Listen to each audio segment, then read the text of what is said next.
Bonjour à tous, c'est un plaisir comme à chaque fois de vous retrouver dans cette émission. L'invité du jour, la protection des données numériques, est devenue l'un des défis majeurs dans nos sociétés. Dans un monde, vous imaginez bien, interconnecté, Didier Simba accumule plus de 10 ans d'expérience dans les métiers de la sécurité numérique, expert en cybersécurité. Il est également président du club d'experts de la sécurité de l'information en Afrique, CESIA. Il lançait le colloque de la cybersécurité en février 2021. Cette fois, il nous revient en tant qu'auteur avec un livre intitulé La Croisée. On en parle avec lui dans quelques instants. C'est notre invité du jour. Bonjour Didier Simba, bienvenue à nouveau sur Gabon 24. Bonjour Sabrina, c'est un plaisir d'être à nouveau sur le plateau et c'est un plaisir de parler d'un sujet aussi sensible. Un regard sur la question de la cybercriminalité entre l'Europe et l'Afrique. Comment est née cette idée de mettre en place ce livre? C'était déjà une idée mûrie depuis, cachée dans vos tiroirs, Didier Simba? Alors ça m'a pris 2 ans quand même à produire le Cybercriminalité La Croisée, qui est un livre qui était mon regard personnel sur la question de la cybersécurité entre l'Europe, principalement la France, le pays dans lequel j'ai fait mes études supérieures et j'ai commencé à exercer mes premières années d'expérience, et les différents pays d'Afrique où j'ai plusieurs fois été invité, que ce soit le Gabon, la Côte d'Ivoire, le Sénégal, etc. J'ai été invité comme expert sur la question de cybersécurité, où je prends le temps d'échanger avec des personnes dans les différents pays, que ce soit des professionnels de la sécurité ou encore même des profanes, des personnes qui ne sont pas du secteur de la question de la cybersécurité. Et à un moment donné, j'ai vu des choses qui sont faites, des choses qui sont moins bien faites, des choses sur lesquelles on veut améliorer des deux côtés. Et je me suis proposé de le mettre sur écrit et de le partager dans un livre. Vous tentez de démontrer quelques disparités observées avec une perception africaine quand même. J'ai eu le temps de le parcourir légèrement quand même. Oui. À chaque fois, on voit que l'Afrique revient, on parle beaucoup de l'Afrique. Oui, c'est la petite touche que j'ai essayé d'apporter, que je me donne comme mission de me dire que je participe à cette volonté africaine de contribuer aux questions de la cybersécurité sur le continent. Et donc, je mets un accent très fort sur les matières déjà réalisées, des actions déjà bien posées et bien avancées sur le continent, et bien entendu en indiquant également les axes d'amélioration sur les différents pays que j'ai rencontrés, et en principal le Gabon. Très bien. Alors, Didier Simba, quels sont les éléments qui facilitent la piraterie dans le mode de fonctionnement des entreprises? Qu'est-ce qui facilite tout cela? Est-ce que c'est un manque d'informations, justement, dans la cybercriminalité? On n'est pas assez outillé, on n'est pas assez informé? Alors, on est assez outillé justement parce que, comme vous l'avez dit en introduction, je suis président du CESIA, et le CESIA publie tous les ans un baromètre de la cybersécurité en Afrique qui rend compte de l'état de la cybersécurité sur le continent africain. À terme, on ira certainement créer un baromètre gabonais, pourquoi pas, on aura des chiffres beaucoup plus parlants de notre pays. Ce qui ressort, c'est qu'on est outillé, on a des équipements, on a les infrastructures qu'il faut. Ce qu'on observe par contre, c'est que la question de sensibilisation, et vous venez de le dire également, on n'est pas assez informé, et donc les utilisateurs ne sont pas assez informés qu'ils ont entre les mains des armes de destruction. On va dire armes de destruction, j'entends par là un smartphone qu'on a, et qu'en recevant une information, on nous demande de cliquer. En cliquant sur le lien, je peux porter atteinte à l'économie d'une entreprise, ou même à la stratégie, ou même à la défense, ou autoriser l'espionnage de mon pays. Et ça peut aller beaucoup plus loin que ça.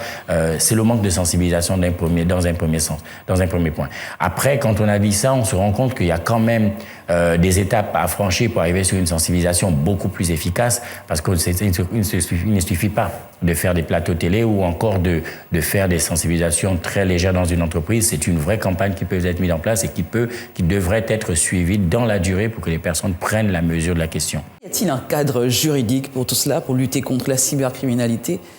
Alors, il y a une convention qui a été signée à Malabo, une convention africaine par l'Union africaine en 2014 sur la question de la protection des données à caractère personnel, et entre parenthèses la cybersécurité également. Très peu de pays l'ont ratifié, et notre Gabon est en passe de ratifier la convention. C'est déjà une très bonne chose. Après, au niveau du Gabon, on a une commission nationale de la protection des données à caractère personnel qui a édité des règles, des lois pour la protection des données à caractère personnel. C'est encore une très belle avancée. Ce qui reste derrière à faire, c'est d'être capable de faire respecter justement ces lois-là, et les faire respecter, c'est être capable d'investiguer, de s'assurer que les entreprises appliquent bien les recommandations, et au cas contraire, être capable de sanctionner. Justement, est-ce que au Gabon, le système de protection des données à caractère personnel répond-il aux normes de standards internationaux, d'après vous, qui êtes président du CESIA aujourd'hui? Alors, Oui, parce que j'ai pour habitude de voir le verre à moitié plein plutôt qu'à moitié vide. On a déjà une norme, on a une réglementation là-dessus, c'est une très bonne chose, elle reste perfectible. Et c'est d'ailleurs l'effort que le ministère de l'économie numérique est en train de faire aujourd'hui, puisqu'il y a un accompagnement sur la question de cybersécurité, des lois en matière de protection de cybersécurité qui vont venir renforcer le cadre juridique proposé par les lois de la protection de données. Est-ce que ça se rapproche des normes internationales? Oui, puisque ça part du modèle international et principalement du modèle de l'Union africaine. Et donc, il y a des lois qui rentrent dans le cadre et qui peut déjà apporter un niveau assez satisfaisant. Mais comme je le disais tout à l'heure, la prochaine étape, c'est d'être capable d'investiguer, de s'assurer que ces lois sont respectées et surtout d'être capable de sanctionner à très bonne hauteur. La Croisée, Didier Simba, on va en parler, on va rentrer justement dans ce livre. Au chapitre 7, vous parlez des 7 dimensions de la cybersécurité. De quoi s'agit-il exactement? Alors, les 7 dimensions de la cybersécurité, c'est une métaphore que j'ai essayé d'utiliser qui revenait surtout de mon grand-père. Parce que c'est un livre dans lequel j'ai eu du mal à croiser effectivement les deux populations. D'un côté, les professionnels de la sécurité que je suis, mes pairs. Il ne faudrait pas qu'ils prennent le livre et qu'ils s'ennuient en le parcourant. Et d'un autre côté, des personnes qui ne sont pas du secteur, qui doivent être capables de prendre le livre et se retrouver tout autant. Donc, c'est aussi de ça que je parle quand je parle de la croisée. Et donc, pour essayer de parler à tout le monde, j'ai repris une anecdote de mon grand-père qui me disait que le monde était construit de 7 dimensions de la société, les différentes personnes d'une échelle de la société. Et moi, j'ai fait le parallèle avec un modèle qui se retrouve dans l'informatique. On parle des 7 couches OSI. Ce sont les 7 niveaux de traitement de l'information. Et dans les 7 niveaux de traitement de l'information, lorsqu'on décide d'envoyer un message, on envoie à partir d'un appareil. Et le message est transcrit sur une application qui passe par un réseau, qui arrive sur un serveur. Et donc, on passe du hardware, du software, de l'application, de l'information en elle-même. Et ces différents niveaux de transmission de l'information demande un niveau de sécurité et le niveau de sécurité est bien entendu différent en fonction de la couche qui est utilisée. C'est une simple métaphore qui part d'une anecdote et qui se rapproche et qui permet bien entendu à tout le monde de comprendre l'informatique de manière très simple. C'est un livre d'une centaine de pages, tout simplement écrit. Je pense que tout le monde peut comprendre. Il n'y a pas forcément des thèmes assez techniques. Je pense que tout le monde peut trouver son compte dans la croisée. Alors, vous parlez aussi des nouvelles tendances, la cybercriminalité en Afrique, l'escroquerie en ligne, l'extorsion en ligne. Ce sont des phénomènes qu'on vit quasiment au quotidien. Tout à fait. C'est ce qu'on rencontre très souvent. Je vois encore beaucoup de Gabonais de plus en plus, d'ailleurs, me contactant en me disant mon compte Facebook a été piraté, je ne sais pas comment le récupérer, l'attaquant a pris le contrôle, je n'arrive pas à remonter. Mais quand on regarde dans le fond, il y a des choses très simples à faire ou des choses pour lesquelles la personne n'avait pas pensé avant, qui seraient par exemple avoir un mot de passe sécurisé, mettre en place la double authentification ou encore tout simplement ne pas mettre le même mot de passe à tous les niveaux. 9 fois sur 10, quand on pose la question, on se rend compte que la personne avait le même mot de passe et il se trouve que Facebook a été piraté il y a quelques années, 150 millions de comptes et que votre compte était parmi celui-là. Ça fait que l'attaquant va réussir à avoir le mot de passe de votre Facebook, il va l'essayer sur votre Instagram, il va prendre le contrôle sur Instagram, etc. etc. Donc ces phénomènes d'escroquerie, d'harcèlement, de chantage, etc., ce sont des phénomènes qu'on vit tous les jours et ce sont des phénomènes de cybercriminalité. Et même les comptes mobiles aujourd'hui connaissent ce phénomène. Exactement. On souffre notamment. Oui, on revient à ce que je disais tout à l'heure, c'est de la sensibilisation et cette sensibilisation, c'est aussi bien les opérateurs qui doivent le faire, mais aussi nos instances. L'idée derrière, c'est de se dire qu'au Gabon, ce qui serait bien, c'est d'avoir une agence, un organe de l'État qui puisse réglementer toutes ces questions-là et donc mettre en place une stratégie nationale, une stratégie gabonaise en matière de sécurité numérique et de cybersécurité. Et dans cette stratégie, embarquer bien entendu la question de la sensibilisation et mettre un accent très très très fort là-dessus pour accompagner les utilisateurs, protéger aussi bien l'État, les entreprises que les utilisateurs finaux. Justement, quels sont aujourd'hui les dispositifs de lutte contre la cybercriminalité?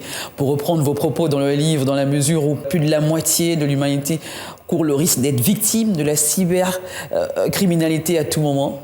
Ouais. Alors, c'est vrai que on est de plus en plus connectés. J'en échangeais tout à l'heure dans le couloir avec un collègue. Le Gabon, c'est un utilisateur pour 3 smartphones. Donc, on a tous un smartphone.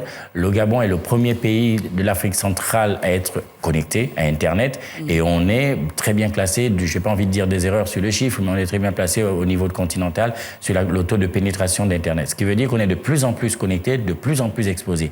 La question n'est plus de savoir est-ce qu'on sera attaqué, c'est plutôt de savoir quand est-ce qu'on sera attaqué et quand on est attaqué, c'est est-ce que je vais survivre si jamais je suis attaqué. Force est de constater que très peu d'entreprises arrivent à se remettre lorsqu'elles sont cyberattaquées. Qu'est-ce qui existe? On voit de plus en plus dans les entreprises, pour ne parler que des entreprises, de plus en plus des entreprises mettre en place un référent sécurité, c'est-à-dire qu'un responsable sécurité, cette personne-là, même qui est en charge de définir une politique de sécurité dans l'entreprise et de s'assurer que la politique de sécurité est appliquée à tous les niveaux de la sécurité. À l'échelle des secteurs publics, il faut, comme je le disais tout à l'heure, mettre en place un organe de l'État qui, lui, autant pour moi, devrait accompagner les entreprises, les instances publiques à définir une politique de sécurité et surtout à la faire appliquer pour obtenir un niveau de sécurité optimal. Très bien. La Croisée relate également des anecdotes inédites afin de contribuer à la démarche internationale de sensibilisation et de vulgarisation dont vous en parlez de la cybersécurité. C'est des anecdotes très drôles aussi, très intéressantes. Je pense avoir trouvé le juste milieu dans ce livre-là pour permettre à tout le monde de pouvoir s'en procurer et le lire assez simplement et comprendre les questions de cybersécurité. Oui, il y a quelques anecdotes. Il y a ce qui m'emmène à raconter, et je vais en parler, je vais raconter une anecdote très courte et très rapide qui est relatée dedans. C'est une dame qui m'avait dit, mais comment est-ce qu'on peut tuer quelqu'un à partir d'un smartphone? Parce qu'on parle de cybercriminalité. Et j'ai eu une anecdote d'une personne qui me l'a racontée dans un pays qui me dit que la dame était mariée avec un mari très très très violent. Le monsieur était très violent et un jour elle a reçu de l'argent pour faire les courses de la semaine sur son compte bancaire, enfin sur son mobile, son Airtel Money par exemple. Et elle s'est fait extorquer cet argent par un SMS qu'elle avait reçu, la personne l'a extorqué et tout le reste. Donc le mari n'ayant pas accepté que la femme se soit fait extorquer, ce soir-là il était violent plus que d'habitude. Il a battu la femme et elle en est décédée. Dans le fond, le mari crapuleux, qui est très méchant, n'avait pas à faire ça, donc c'est la première victime. Mais quand on investigue et qu'on va beaucoup plus loin, on se rend bien compte que un homicide involontaire a eu lieu sans volonté de la donner. C'est bien la personne qui a envoyé le SMS, qui a fait l'extorsion, qui est normalement le responsable de cet homicide-là. Donc il y a eu cet homicide et du coup, cette anecdote permet de comprendre que la cybercriminalité va au-delà de ce qu'on voit devant nous et ça peut venir de beaucoup plus loin que ça. Alors ce livre, on pourra le retrouver où, Didier Simba? On est en négociation avec la Maison de la Presse pour pouvoir le mettre à disposition à la Maison de la Presse. Très bien. Peut-être un mot de fin, quelque chose peut-être à rajouter, notamment sur la Croisée? Un livre très simple à parcourir. La cybersécurité est une question une question pour tous et c'est nous qui devons faire la sécurité à notre niveau. Plus on se protège, plus on protège nos entreprises, plus on protège l'État. Très bien, merci, à très bientôt. Cette tribune est la vôtre. Vous revenez quand vous voulez, Didier Simba. Merci à vous également d'avoir été notre. Nous recevions à l'instant Didier Simba, je disais expert en sécurité et président du CESIA, qui est avec nous pour nous parler de ce livre, La Croisée, très intéressant. N'hésitez pas à aller peut-être télécharger ou un lien. Voilà, une version numérique, n'hésitez pas, très intéressant. Voilà, l'aventure se poursuit avec un nouvel invité très bientôt sur ce plateau de Gamon 24.